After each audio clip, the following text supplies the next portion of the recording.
How's it going, everyone? In today's Battlefield 3 military loadout, we're going to take a look at a loadout to play as the Danish Huntsmen Corps, who not only have the coolest name of any special forces, they're also quite elusive, with their slogan being more to be seen than to seem, of course in Latin, which I'm not even going to try and pronounce.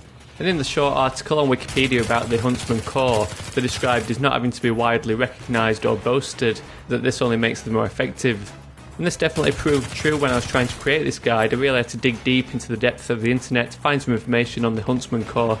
But after a bit of research, I managed to find various weapons that the Huntsmen Corps used to create this loadout. I'm going to have to use Google Translate to figure out how to pronounce the Danish word for Huntsmen Corps, so let's give this a go. Jægerkorpset. So this Battlefield 3 loadout is going to allow you to play as the Jægerkorpset. Du er en idiot. Pardon, what? So let's get started and take a look at some weapons and accessories for our Huntsmen Corps loadout. After a bit of research, I found that the Huntsmen Corps and the Danish Army in general use the Colt Canada C series of rifle, with the C8 SFW version being used by the Huntsmen Corps in particular. The C8 is essentially Colt Canada's version of the M4, with the SFW standing for Special Forces Weapon. So for this setup, we'll run the Engineer Kit and run the M4A1 as our primary weapon. All Danish C7 and C8 rifles almost always use the Elcan C79 optic, which is the real-life designation for the M145 scope that we've got in game. So we'll use this 3.4 times magnification scope for our M4, which does make the M4 a little bit more difficult to use in that it makes that recoil a little bit more pronounced. I'd definitely prefer the iron sights, or at least a reflex sight, but at least it's not as bad as an ACOG sight or something with much higher magnification. Another accessory used by the Huntsmen Corps is the Knight's Armament KAC RAS forward grip. This is a combination of a vertical grip plus a range of different rail mounts.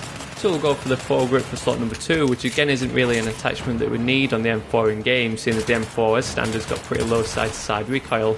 But another attachment that's seen on photos of the Huntsmen Corps, and one that's available in game, is the tactical light. You can see this in the photos mounted on the underside of that quad rail system. There's a list of different sidearms used by the Danish Army and the Huntsmen Corps. Amongst them include the SIG P210 and the US P9, but the only one on the list that we've got in the game is the Glock 17, which is classified in game as that G17C, so we'll make this selection for our sidearm. So that's it for the main weapon setup. Let's continue and take a look at some gadgets and specializations, and of course the camo to finish off the Huntsmen Corps loadout. Since we're running the Engineer Kit, we're just stuck with the plain old Engineer gadgets of the SMOR and the repair tool. But a piece of customization we can make is in the specialization. The Huntsmen Corps regularly train with Tier 1 special forces from different countries, such as the US Navy SEALs and the British SAS. This makes them one of the best in the world, so we'll go with that cover specialization to relate to the advanced training that reduces the suppressive effects of incoming rounds. Then we always have to finish off these real-life military setups with a camouflage pattern, and the pattern used by the Danish Army is the M84 Patton, which is a mix of various greens and black speckled tones.